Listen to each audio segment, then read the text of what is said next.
Lorsque je parle avec des porteurs de projets qui se lancent, ils ont souvent la même réflexion et me disent qu'ils ont fixé leur prix à partir d'une grille tarifaire qu'ils ont trouvée sur Internet ou bien à partir du salaire moyen d'un salarié dans ce domaine.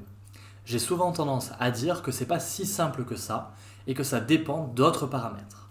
Bienvenue sur la chaîne YouTube se lancer en freelance.com où je partage avec vous mon expérience d'entrepreneur et mes meilleurs conseils pour devenir freelance et changer de vie. Je suis Vincent Verdier du blog selancerenfreelance.com et je vous retrouve toutes les semaines pour parler des questions que se posent les personnes qui se lancent aujourd'hui. Aujourd'hui, nous allons voir ensemble comment fixer le tarif de ces prestations et je vais vous donner une méthode pour déterminer ce tarif. Si c'est la première fois que vous regardez cette vidéo, merci de nous rejoindre et bienvenue. J'espère que cette vidéo vous plaira. N'hésitez pas à vous abonner à la chaîne YouTube pour être averti des prochaines vidéos que je publierai. Vous retrouverez également sous la vidéo dans la description le lien direct vers l'article de mon blog qui traite plus en profondeur du sujet que nous allons voir ensemble aujourd'hui. L'idée de cette vidéo est de résumer sur un format court l'article que j'ai rédigé afin que vous ayez l'essentiel si vous n'avez pas le temps de lire cet article. Allez, on commence tout de suite par le premier point qui est qu'avant de vouloir fixer un prix, il faut d'abord se fixer un objectif. Et oui, en vous fixant un objectif, vous verrez que le tarif auquel vous allez vous vendre en découlera tout seul. En général, on souhaite devenir indépendant pour atteindre un but du type, par exemple, passer plus de temps avec mes proches ou tout simplement vivre de ma passion. Et pour arriver à ce but, il y a plusieurs objectifs comme l'objectif du type je souhaite pouvoir me verser X euros chaque mois pour être libre financièrement. Dans l'article, je vous donne mon objectif que je me suis fixé en matière de revenus et qui sert de base pour le calcul du prix de mes prestations que je vous détaille dans l'article.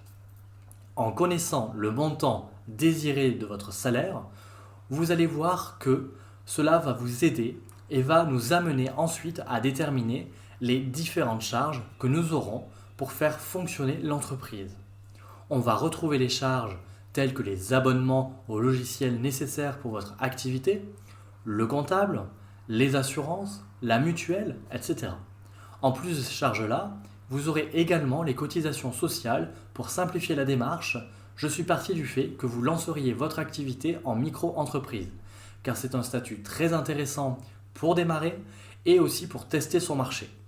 De plus, les formalités étant simplifiées, le calcul des cotisations sociales l'est aussi.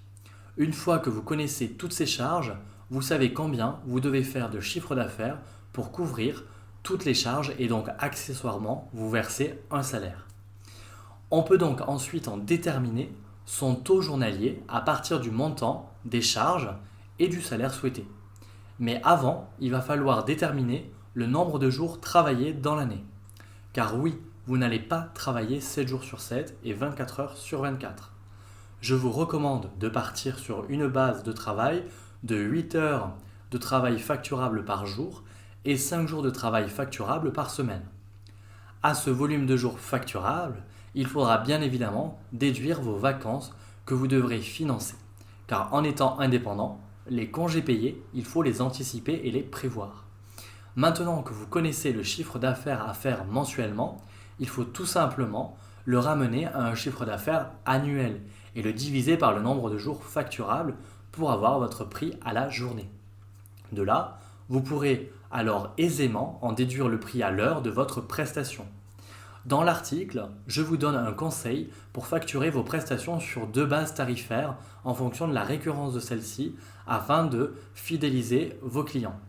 J'espère que cette vidéo vous a plu et que cela vous aura permis à mieux définir votre tarif. N'hésitez pas à consulter l'article qui détaille beaucoup plus le calcul. Comme je le dis souvent, apprendre c'est bien, mais appliquer c'est mieux. Et c'est tout là l'objectif des conseils et méthodes que je vous donne. Appliquez-les pour obtenir les résultats et ne pas faire les mêmes erreurs que tous les débutants. Merci d'avoir été jusqu'au bout de la vidéo. J'espère que cela vous a plu et n'hésitez pas à vous abonner à la chaîne YouTube pour être tenu informé des prochaines vidéos que je publierai. Je vous donne rendez-vous la semaine prochaine pour une nouvelle vidéo. À bientôt!